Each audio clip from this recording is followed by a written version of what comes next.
On a night when the rain fell like it was trying to wash the city of its regrets, Sarah tightened her grip on the steering wheel and told herself to breathe, because breathing was cheaper than hope and she couldn't afford either anymore, not with a 7-year-old asleep in the back seat, a dashboard light blinking like a warning she'd been ignoring for months, and a stack of unpaid bills folded inside her purse like quiet threats. And that was when she saw him, a lone figure moving slowly along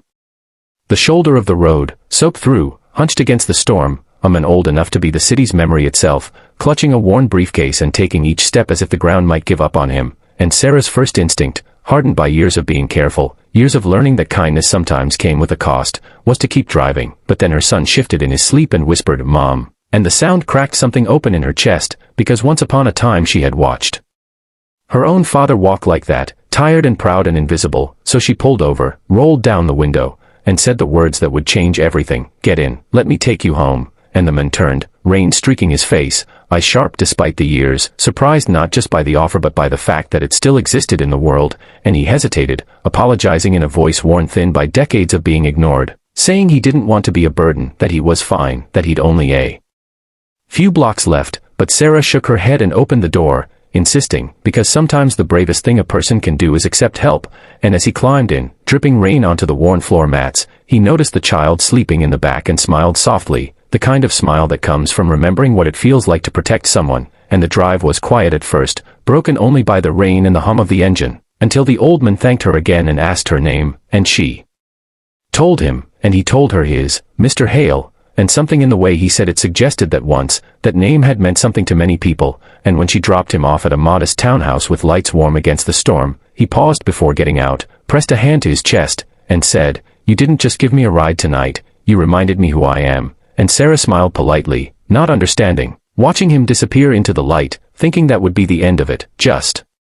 another small kindness swallowed by a hard world. But the next morning, after rushing her son to school and heading to the diner where she worked double shifts, the manager called her into the office with a strange look, a mix of confusion and excitement, and told her there was someone waiting for her. And when she stepped out, her breath caught because there he was, no longer soaked and struggling, but standing tall in a tailored coat, eyes bright, posture steady, holding that same briefcase